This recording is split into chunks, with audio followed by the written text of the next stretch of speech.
the whole UV causing damage to the eyes notion is something that I think is very flawed from the centralized perspective. At the end of the day, your eyes literally have neuropsin, which are light sensing proteins that are designed to pick up on UVA light. So why would evolutionary adaptation put a UVA light sensor in your eyes if it was inherently damaging to the eyes? Just doesn't make sense. Inherent contradiction. Putting on sunglasses can make UV more damaging to the body is through that inactivation of the melanocyte stimulating hormone. So UV light as a peripheral signal into the eyes activates the POMC system, the pro-opiomelanocortin system in the brain and skin, and that is what activates melanocyte stimulating hormone family, which creates melanin, which is nature's most incredible photoprotection strategy. And so if you put sunglasses on, you essentially open the door for an increased likelihood of burns because you're not making melanin. Zaid, welcome back to the show, and I really appreciate you taking the time to tee this up in your ever increasingly busy schedule. Um, Well, yeah, it's absolute pleasure, and I think listen, I reiterated this before when we were on the first episode, but or the first appearance. I love questions from listeners. I think that's like one of the best things because it gives me a sense of what people are thinking, and so I can't wait to dive in. 100%. Beautiful. Yeah, so to give people a frame, we're doing last episode. I asked on socials for questions from the audience, and I got a lot of DMs. So we're going to run through those. I think I've got about 7 questions, which Zaid will cover for us. I'd love to hear from you, though. Just you're obviously prolific on socials and on YouTube, and you're making a lot of content, and you're growing popularity on this topic, which has been so misrepresented for such a long time. What since we last spoke, what's some of the are there any main discoveries or new findings that you want to share about circadian biology and the sun in particular? I think this is a big one for me. It's something that I've yet to actually write an article on, but it's going to be my next article. There's two subjects that come to mind. Number one is the importance of peripheral clocks that are linked to basically every protein, every cell, every tissue in the body. When we understand peripheral clocks, I mean, obviously you have the master circadian clock, the suprachiasmatic nucleus in the brain, but the peripheral clocks for me are more interesting because they basically dictate function, repair, and regeneration. So, I mean, this ties into the whole circadian alignment discussion and what protocols and principles we want to follow. But that's something that I'm going to do a really big deep dive on within the next few days. And I think that's an incredibly fascinating rabbit hole too. The next one that I'm actually almost finished with an article on is this concept of uh zoochosis. I think that's the word. And that's basically describing the mental illness or yeah, mental illness for lack of a better word for animals that are actually held captive. And I think that translates directly into how people spend most of their time indoors and how that can actually manifest as mental illness within people too, psychosis. Yeah, that's God. I actually recently had a trip because I live pretty much in nature to a large degree. There's a lot of natural environment around that. I went to a city recently. It's very interesting just seeing the orientation of people who have a lot of natural grounding. There's a lot of sun here. There's large bodies of water, and then you go into a dense urban environment, and just seeing how people hold their bodies. There's a sense of closedness, and I'm not. This is not like I'm judging all you people. I've lived in those places, and I remember the same feeling of a tightness that you don't have when you're just embedded in a more natural environment. Mm. And I'm not saying all cities. I believe it's a lot of in your country and my country. The cities are built more for commerce than they're built for people. So a lot of European cities are more harmonious for human beings and natural thriving. Yeah. So it's interesting, like that zoochosis. I've never heard that word before. That's really fascinating. It's pretty crazy. I mean, the thing that actually prompted me to think about this is in terms of like I saw a video on Instagram that a friend sent to me about an area near where I live, and this person was just going absolutely crazy with road rage to the point where the woman in the passenger seat was trying to get out of the truck to take the van that they were angry at. And so it was like, how do people get to this point where they just display such psychosis for all of us to see? And I think that the circadian disruption piece plays a huge role in it. God, all of it. Yeah, I had a friend of mine. We were going to dinner in this said city, and he just walked. All the traffic was backed up, and he just crossed the road, and some guy had to it stopped him from going 30 centimeters to stop in front of another car. And he just started honking and hands in the air because this person, and it's just that level of disharmony and discord and I guess own internal mental anguish being projected outwards on whoever it is that you now deem as getting in your way or it's an aperture to vent into. Yeah, Yeah, no, and I mean the number of people around doesn't help too in my mind. I don't think we're no, we're not geared for for that. thousands of people within one, little area. Yeah. Also, I just want to comment because I think last time we spoke, I had known about this, but I hadn't researched it as much. And just biophotonics and just how every cell vibrates with a healthy pattern and unhealthy cells have a dysregulated pattern. It's very interesting how at the very core of our being, light plays the pivotal role in health. Yeah. Undeniable in my mind. I think that and again, it's also a very spiritual concept And in my mind because like it is, yeah.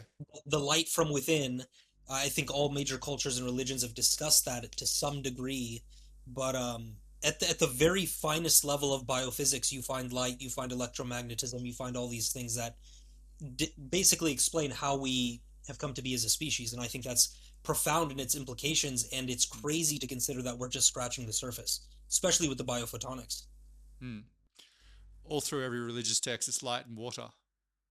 And these are the fundamentals of our health. So, Go yeah, figure. go figure. What a surprise. As if those ancient people might have known something. So let's dive in. So I've got, as I mentioned, 7 questions, and I guess we'll start with one of the big ones, which could be perceived as controversial. So look, I'll read these questions as they're posited. So I always thought sunglasses were meant to protect my eyes from UV, but I recently heard they might actually make UV more harmful. Are there situations where I should or shouldn't wear them? Mm. I think that's it's a good question. Um, I mean, the whole UV causing damage to the eyes notion is something that I think is very flawed from the centralized perspective. I mean, at the end of the day, your eyes literally have neuropsin, which are light sensing proteins that are designed to pick up on UVA light. So why would evolutionary adaptation put a UVA light sensor in your eyes if it was inherently damaging to the eyes? Just doesn't make sense. Inherent contradiction. Outside of that, I mean, the only case I can think about where putting on sunglasses can make UV more damaging to the body is through that inactivation of the melanocyte stimulating hormone. So, as I've probably mentioned this before in the first episode, UV light as a peripheral signal into the eyes activates the POMC system, the pro-opiomelanocortin system in the brain and skin, and that is what activates the melanocyte stimulating hormone family, which creates melanin, which is nature's most incredible photoprotection strategy or biological polymer. And so, if you put sunglasses on, you essentially open the door for an increased likelihood of burns because you're not making melanin. And so, you're kind of severing the connection that full spectrum sunlight has with the skin, brain, and eyes because they are one unit at the end of the day. Are there instances that you can perceive where they might actually be useful, such as glare from snow, road? Is there any instance where you would wear them? Me personally, I just don't like the feel of sunglasses. I feel very weird using them. Mm, But there are some use cases. I don't think we have to throw the baby out with the bathwater. I think that we have to consider glare as probably the main reason why we want to use them to avoid damaging the eyes because glare is very damaging. And ultimately, I do think it's a matter of safety. So it only makes sense. So when you're on the road, let's say it just rained, you're at high altitude, and the road has kind of that shiny appearance that gets into your eyes and causes that glare damage. You want to avoid that. And mm. I think the same thing with snowy conditions, maybe a desert, high altitude in the snow. Um, the water is something that comes to mind. So there are some environments where I think it's useful, but only when glare is active. Outside of that, I only see a laundry list of negatives that tie into circadian disruption and whatnot with the use of sunglasses. I'm going to go there, but when looking at the studies with sunglasses and the recommendation from large health bodies, how is it they've gotten this so wrong in your estimation? I don't think they've actually studied the direct relationship between sunglasses and health outcomes. I think that they kind of suffer from the same problem as modern dermatology, and like a lot of the field of medicine, like they don't include circadian biology as the foundation of their epistemology or theory of knowledge. And that's a big problem because it just means that there are inherently going to be knowledge gaps that they fail to explain, or that ends up creating these iatrogenic or harmful recommendations. So for me, I think that they've extrapolated a lot on, those isolated UV studies done on nocturnal animals or in vitro single cell cultures, and they've basically applied that to human beings. So when they say that, sunlight or UV causes damage, what they don't tell you is that isolated UV is a more accurate description. Full spectrum with UV included is a totally different game for a circadian diurnal species. Problems with reductionism when it comes to looking at large complex systems. It's crazy. It's like, Yeah, and that's literally how modern medicine views most things, most yeah, subjects. yeah. I'm trying to get my head around how we even got to that point, but let's. I'm going to hit pause on that thought. The other question is there any sunscreen that you'd personally recommend? Should we be using it at all? Physical sunscreens, so shade, clothing, those two are, and melanin. I mean, at the end of the day, that's the most effective strategy. If you do take a progressive overload approach, you make sure you're in circadian alignment. Those three things are very effective at preventing burns. But again, when it comes to chemical based, mineral based sunscreens, even, I just can't recommend that because I think they're iatrogenic in nature. In other words, like, they are reductive attempts at trying to solve the problem of avoiding sunburn. But again, because they don't include circadian understanding in their creation of that product, there are a bunch of essentially problems that manifest from the use of that chronically. So, for example, I mean, SPF, even SPF 15 blocks at least 90% of UVB. UVB is the only light wavelength range that you can make a vitamin D3 from. So why would we be blocking a very powerful anti-cancer, and there's a laundry list of benefits, hormone? It just doesn't make sense to me. And that's SPF 15. That's the lowest level of SPF. Dermatologists are recommending SPF 50 consistently, which is 98 to 99% blockage of UVB. So that's one great example of how, you're creating iatrogenic harm by not considering the circadian perspective. I see a lot where I am as well. People will lather themselves in these often fragrance filled because you can just, anyone knows when they're around sunscreen, you can almost pick certain brands. Mm. Uh, lather themselves in sunscreen and then go and lie out in the sun at times of days when you should have very little exposure at all because it's so hot. So absolute middle of the day from 12 to 3.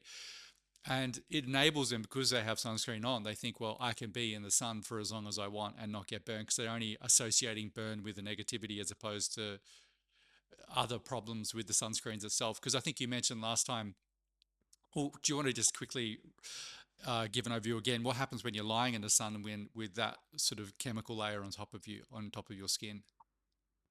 Well, I think there are multiple problems. I mean, there's the discussion of photocarcinogens, certain compounds that come from chemical-based sunscreens that interact with UV and light to then change into a photocarcinogen, which is obviously problematic if that's done chronically. And then, that ties into the excess production of reactive oxygen and nitrogen species within the skin, even some mineral-based sunscreen compounds like titanium dioxide or something of that nature has been shown through the literature to actually get into the bloodstream and create this runaway ROS and RNS phenomenon. And the problem with that is that it's essentially oxidative damage that is one of the hallmarks of cancer, but also chronic disease at large. So again, this is one of the second and third order consequences that manifest from a circadian divorced approach to sunlight exposure. And outside of that, I think the artificial manipulation of the this full spectrum is a problem. So you're blocking UVA and UVB. You're not touching blue light, which is a short energy wavelength, short high energy wavelength that gets through the skin. And there are even options today that block infrared, which is just insanity considering the research on infrared in the literature. And so Anytime you start messing with light wavelengths, because there's a synergistic effect here, that's when you start to open the door for problems, because the skin barrier is a circadian organ that has been adapted over the course of hundreds of millions of years, starting from other species leading to us. I mean, it's a very sophisticated system, and so I don't think we can have the hubris to try to circumvent that process at all. No, well, and just about everything we put on our skin will go into your blood at some point. I mean, Yeah, that too. yeah, and that's the other. I mean, it's the whole issue with skincare as well. I just want to ask lastly on that question. So you wouldn't even say here you're going surfing for 3 hours. It's good waves. You don't give a shit if it's in the middle of the day. You probably should be working, but you've got not even zinc. Like could you use something like zinc, which just blocks, or would you say, if possible, wear a hat, some form of hat? I mean, look, I think it comes down to the duration and frequency. So if you're doing it, pretty much a couple days a week for 30, 40 years, that's something that I would heavily consider to avoid. If you're doing it every once in a while, I really don't care about that, because it's ultimately the chronic overload in these things that becomes a problem. I think the classic case of Hmm. the truck driver case study in dermatology is a great example, I because was going to bring that up. Yeah, exactly. Like if he were to be exposed to that altered spectrum from low emission glass in the truck one or two times, it doesn't really matter. But you're yeah. talking about 28 years of doing that day in and day out. So Hmm. that's what I think makes the biggest difference. But yeah, avoid chronic use as much as possible. Well, that's actually, now that you mentioned that, I'm just going to jump a question and then come back. So, and this will tie into what you just mentioned about that famous image that a lot of people would have seen of the truck driver. One half of his face is completely withered and old, and the other is somewhat, young. So I'll let you just quickly give a frame for what that image is if people haven't seen it. But the question is we're told over and over, especially by the skincare industry, that we should wear sunscreen every single day to avoid photo aging. Uh, okay, well you've kind of answered that. Is there any truth to that? But so let's just talk about photo aging and UV in context of, so there's many skincare industries and sunscreens will show that famous image of what we just mentioned, of a gentleman with one half of his face very much degraded and aged, and they'll say, look, this is the side of the face that receives sun, this is what it does to your skin. What's your retort to that? Well, that it's not the sun at all. It's a completely altered spectrum that is artificial for a species that is designed to get full spectrum sunlight onto their skin, directly and raw. Because if you look at low emission glass, which is found in most buildings, most cars these days, certainly in the case of the truck driver in that case study, I mean, you're talking about glass that is designed to filter out um, a large portion of red and infrared, which are healing wavelengths that tie into a lot of this discussion with photo aging. The passenger side typically blocks all UVB, so you don't get any vitamin D3 production, which is integral to the skin as well. And it focuses UVA and blue light in isolation together. And that's a big problem, because those are short, high energy wavelengths that penetrate the skin, and they're very powerful wavelengths. I never recommend that you get blue in isolation or UVA in isolation, due to the fact that it completely disrupts the synergistic effect of light wavelengths from the sun that your skin is supposed to receive. And that has, I think, a lot of cellular drawbacks, such as impact on mitochondrial function, degradation of collagen and elastin in an accelerated fashion. And you go down the list. I don't think it shows any good benefit. And so even the literature that centralized medicine and dermatology has displays this readily. They talk about how you should avoid getting direct sunlight through glass onto the skin. But the only problem is they blame the sun as opposed to the Not the alteration. glass. Yeah. Exactly, because they don't have any circadian context. And this is one thing I'm trying to get across to people, is that your medical professionals that you worship in terms of taking recommendations on sun avoidance and whatnot, they don't study circadian biology. That is quite literally the foundation of human health and sun exposure. So it's just crazy to me. Mm. It is. I mean, we're seeing, though, luckily or gladly, we're seeing a rapid change in that understanding, at least online, with people advocating quite sort of what I would deem sensible measures to health. Like, as opposed to take this drug and we'll see how you go. Uh, So on that, I guess this is a question that I've heard a lot, and so let's just go. So how do you account for people of European descent living in regions where they didn't evolve? Surely UV has to play a role in higher rates of skin cancer in these groups. So the European diaspora, uh, my country, your country, where the environments that aren't cold, that have far more sun. Mm. How do you propose? Because yeah, how do you disentangle the literature? And like, so we have the highest rates of skin cancer in the world in Australia, purportedly, and everyone would say that is because of this what I just read. So what would you answer to that? I mean, this is a very deep rabbit hole. I think there's a lot It of answers is, to it. yeah. Uh, can a lighter skinned person who is more so evolved for a higher latitude country thrive at the equator? Yeah, absolutely. I think they just have to be a lot more intentional about what they do. More specifically, the midday sun exposure portion, the nighttime portion is very key because ultimately the skin repairs itself at night with darkness. That's something that nobody considers. Mm, But at the end of the day, if you look at like the research on this, you can't find any direct causal evidence showing that full spectrum with UV included in a circadian aligned individual causes any sort of negative manifestation like skin cancer, or melanoma, non-melanoma skin cancers. So I think that the research is very flawed in that sense. Um, Again, you have like epidemiology, you have a lot of associational findings and observational studies and case cohort studies where they throw a questionnaire to somebody and they remember back 40 years, when they got their last sunburn. It's that kind of stuff going on, and I think that's problematic. But consider the context of modern life that fundamentally inverts the light and dark cycle as our species was designed to get it. So most people in this day and age, especially in Australia or wherever the highest skin cancer rates are, they're not priming in the morning with sunrise. They're not watching sunrise. They're not priming their skin in the morning. They don't have any understanding of circadian mechanisms and how to implement that within their lifestyle.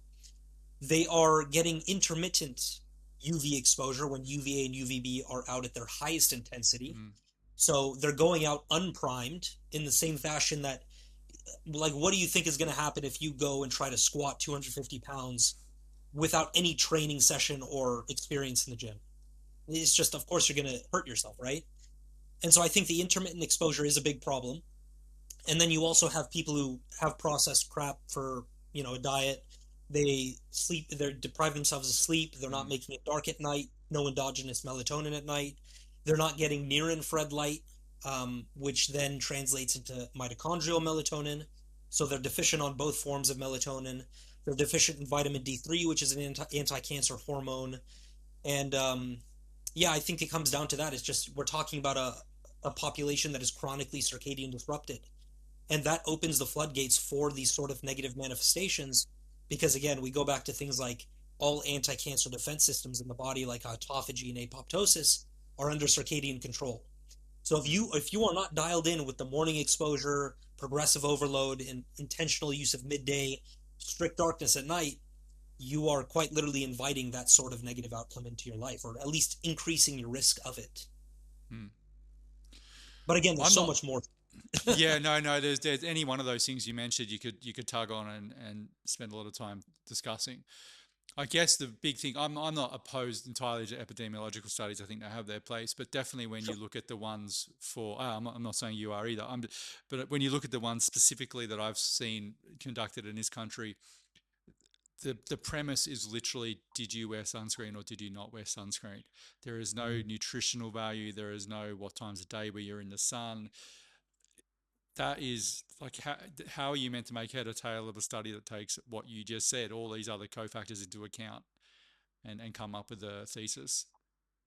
Exactly. Yeah, I mean it's a huge problem, and that's why I think the education is key because in my heart of hearts, I really believe that most people are being taught the exact wrong thing to do. Which, I mean, it's in my mind, I think it's pretty obvious why cancer rates are at their highest in 2025. If we look at pre-modern times with cancer rates, I mean, you won't find much of it because again, we were in our evolutionary appropriate and circadian appropriate environment. And so there again, so many things to dive into when it comes to that, but I do think that there's a big problem if you do get that intermittent UV exposure without the morning priming and without the nighttime darkness. Because at the end of the day, UV is a U stressor. It's a hormetic stressor. So hormesis implies that you get the intentional stress, like you prepare for a warm up, you get the intentional stress, and you recover. So in the training sense, you warm up for the squat session, you squat, and then you sleep. But if you break apart any of that, it's one chain, and then problems occur essentially. This leads nicely. I'm going to swap a question around again, and it's to someone who's near where I am in Queensland, Australia, where it's unbelievably sunny all year. I think that's their tagline for the whole state. Uh, sorry, it's only funny if you're in Australia. When I see other people in Queensland, when I see older people here who've spent a lot of time in the sun, their skin looks terrible, deep lines, heavy damage. I really struggle to know where the line is. At what point does sun stop being good for us and start causing harm? Now, I know you've answered some of that, but what would you say, just as a specific container for this person who I'm going to assume they're a European diaspora? For me, I think I draw the line at burns, certainly. And I do think that burns are, if you look at the literature, there's a lot of counterintuitive stuff, things that don't make sense, like lifetime sunburn is associated with a decreased risk of mortality or death. That shouldn't make sense according to the Wow, I mainstream didn't know. Yeah, perspective. And it was a pretty strong association too. So again, if you're getting lifetime sunburns, you should see a dramatically increased risk of mortality, but we don't yeah. see that. And I do think that I've went into the sunburn rabbit hole, and I don't think you can show a single study that shows a causal link between a sunburn and a skin cancer manifestation or skin cancer diagnosis. And so I think there's a lot of associational stuff involved there, epidemiology, good and bad. But either way, I do think that you draw the line at burns because that is a sign of acute skin damage. And ultimately, I do relate it to training. Like, you don't obviously want to hurt yourself in the gym through some sort of exercise. And so that's where you really draw the line. And for me, if you are not burning, you're getting all positive, no negative. Mm. Um, Assuming, again, that you are in circadian alignment because we have to view the day and night comprehensively here. So yeah, definitely avoid burns. But if you do burn consistently, it's a sign that you've not adapted yet, and you need to do more work up front or on the back end. So you need to do more AM sunbathing when there's no UV, and you need to make it darker after nightfall so that you get the best of both worlds, really. Yeah, that ties in nicely because someone else is asking. They had a relatively lost, yeah, extremely disfigured from a skin cancer being removed. I wouldn't mind touching on that. Like the way skin cancer is treated surgically is horrific if you're not across what happens. They literally, if it's a melanoma, they've got to take, I think it's almost 1 inch deep and all around.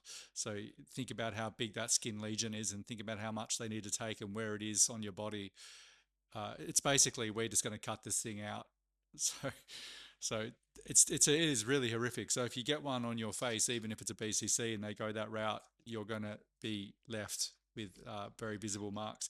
So this person has someone close to them where they've seen that their whole lives, which terrified them of getting into the sun. So what would you? I mean, you've somewhat answered it. I'll let you answer it again. But like for them, and they want to start reintroducing themselves, is it a case as you alluded to? It's like resistance training. You need to start slowly and build up. Exactly, because ultimately, look, we have to start with the sunrise. We have to start with the fundamental question of how do we create circadian alignment in the system. And ultimately, that comes down to watching sunrise. That comes down to getting as much of your skin exposed in the AM before UVA comes out, and microdosing UVA and UVB together, along with the nighttime darkness, because all of it works synergistically. Ultimately, when we look at things like melatonin or vitamin D3, again, very powerful anti-cancer hormones, we have to understand that these hormones are produced in a certain manner. You cannot produce vitamin D3 without UVB. So why would you try to avoid that? Like, I get the fear mongering and narrative out there in society, but we have to look deeper into how biology actually works. And so for somebody in that scenario, I mean, you certainly want to maximize as much of the sunrise and that red and infrared rich time, and you want to make it really dark at night with minimal circadian lighting.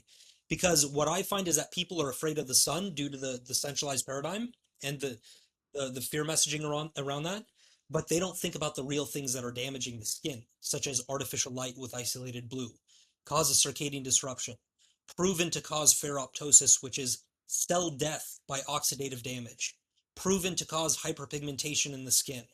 Um, and I mean, don't we think that's problematic for a society that spends upwards of 90% of their time indoors under fake light? Plus, you throw in the non-native EMF, has an impact on the skin for sure. Has an impact on mitochondria, voltage-gated calcium channels, all that stuff.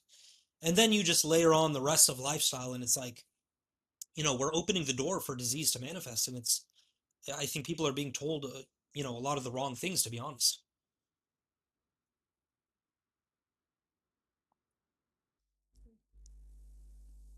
I sort of land on nefarious intent because there's obviously a lot of money to be made too from selling sunglasses and sunscreens and skincare products and everything in between that's touted as being sun protection or anti-aging or whatever catchphrase.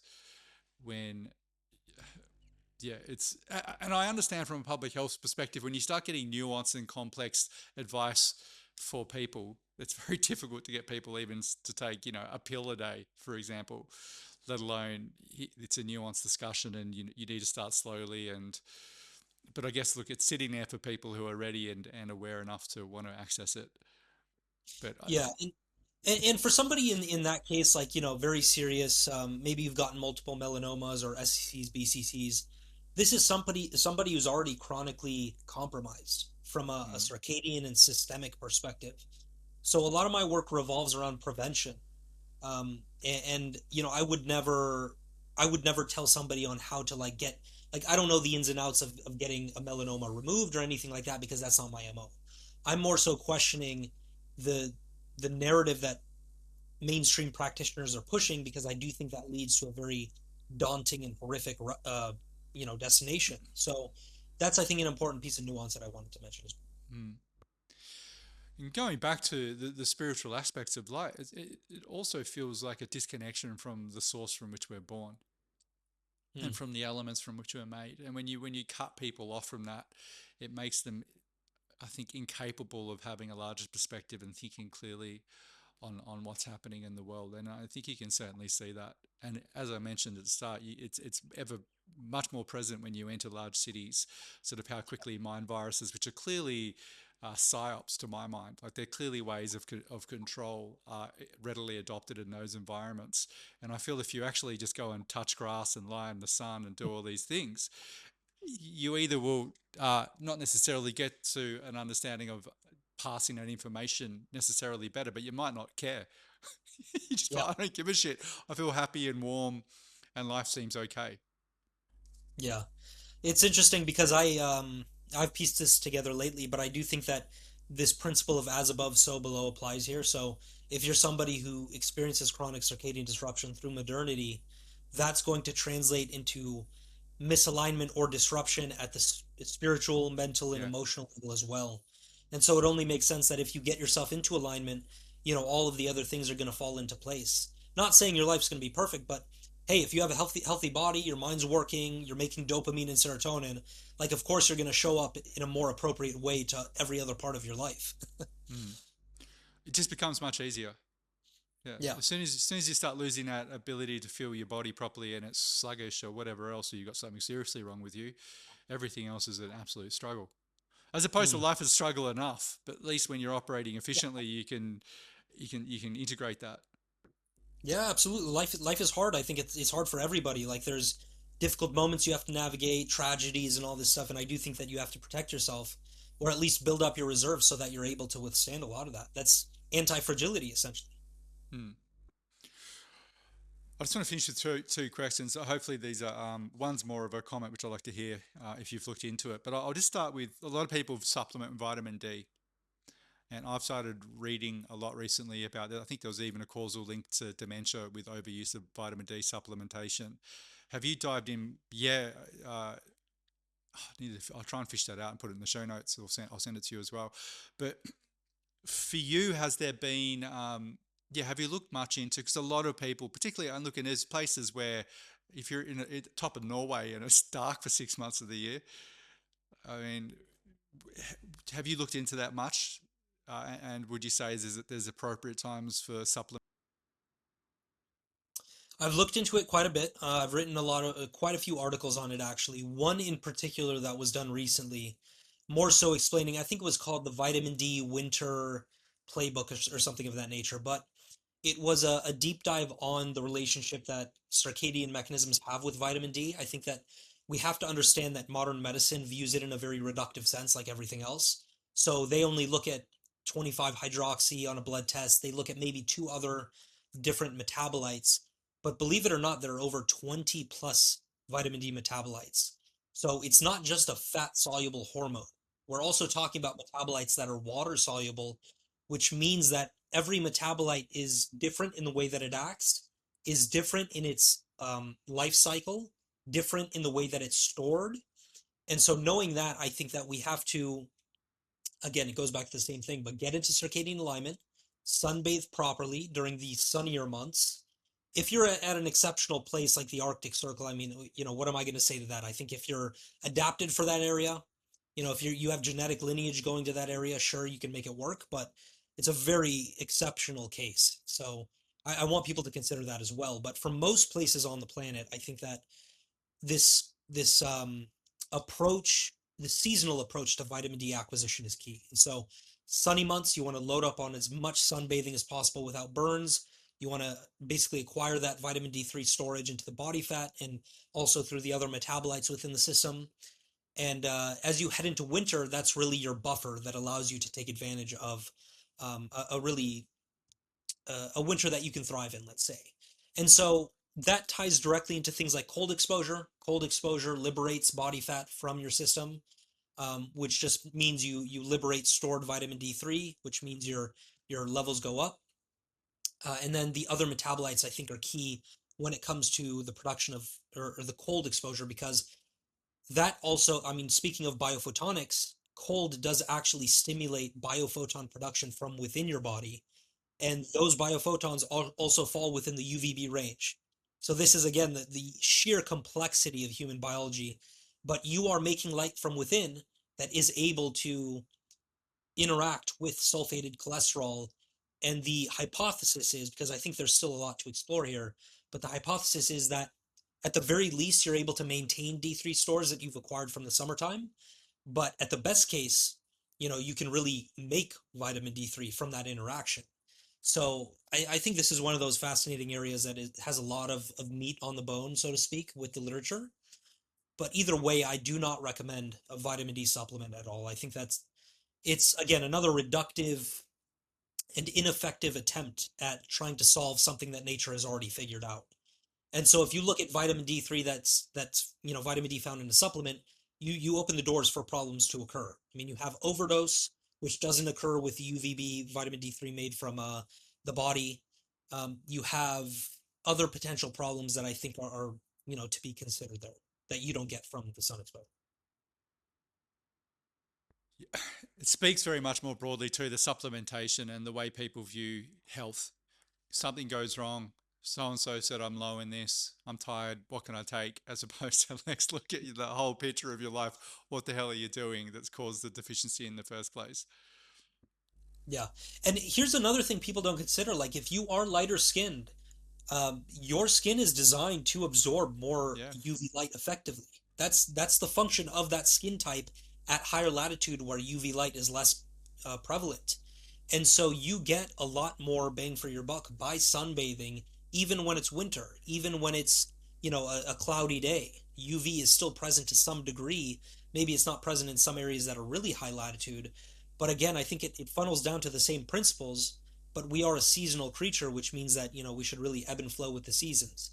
And that also applies to people at the equator. You might think that there's no seasonal change there, but there is. I mean, there's temperature Mm. variation. Yeah. There's a lot of seasonal shifts at work that are more subtle, let's say, in an equatorial sense.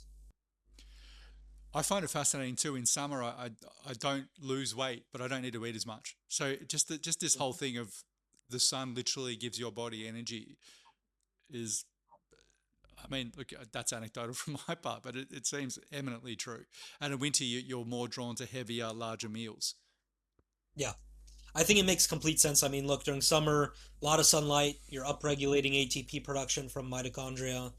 And so, and plus, I mean, you have the POMC system, the Mm, peptide hormones made from the POMC system, more specifically, the melanocyte stimulating hormone, I believe, alpha MSH, beta, and gamma MSH. Those are appetite suppressants. So, it just makes sense from that perspective. And then heading into the winter time, I think that's a time to really cut down on body fat and ultimately just get cold, take advantage of the darkness because I do view it as kind of a longer phase recovery period or regeneration period. And so all of this stuff I think makes sense to me because it just blends perfectly from the circadian standpoint. mm. Humility too. I think from this whole conversation, the more you look into the complexity of biology, just having a little bit of humbleness in the face of design, however you want to frame that, whatever religious belief or you're completely agnostic, we don't have all the answers to this, and certainly modernity, as for all of its gifts, has created probably as equally as many ills. Yeah, I wish the mainstream practitioners had more humility, but it is what it is. Yeah. Yeah. Well, when you've spent a couple of 100 grand and spent 7 years, you want to think you've got some answers. Fair play. I'm not criticizing you. Obviously, there's case in point.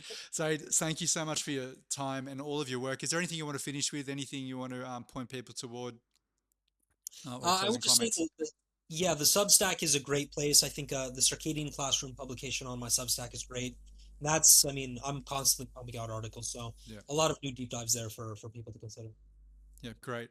I'll put that all in the links. And again, so lovely having you back. Thanks for your time. Thanks for answering all those questions. I'd love to do it again at some other point when I get more. I'll see if I can get some more pointed Oh yeah, questions. let's do it anytime. I just want to ask, actually, just quickly. I've seen on your Instagram you've had quite a bit of back and forth with a couple of doctors and dermatologists. How does that generally play out? I would say it probably in most scenarios it doesn't play out because they don't want to entertain the discussion. I think that social media I mean, It's not by and great for large, it's long not a form. great medium to really have these Yeah. discussions. But I do have a lot of fun pointing out these kind of contradictions. Like, you can't say melanin's a sign of skin or DNA damage. I mean, you're literally giving me a layup because I'm just going to bring to you the concepts of eugenics and scientific racism. I mean, it's just ridiculous. Hmm. But either way, it's a fun time. It is a fun time. Yeah, this is it makes me anxious personally when I get into conversations with people in the comment sections of Yeah. social media. It's not. It's not. I never I never leave generally feeling generative and like that was a lovely interaction. I think. It's funny. I don't most of the time, but I do it more so for the audience than myself. I Yeah, think it's important to have that back and it forth is. because Yeah, a lot of people are just not willing to challenge like some of these very reductive ideas. It's ridiculous. yeah. It's very hard too. It's hard to go against what is this megalith of advice, and if you do go against it, you're literally considered crazy. Yep. Yeah, That's also a and big thing. There's a lot of pressure. yeah. So thank you for all the work you do, and yeah, everyone who hasn't seen your site and your Instagram, highly recommend it, and your wonderful podcast, all be in the show notes. And again, thanks for your time.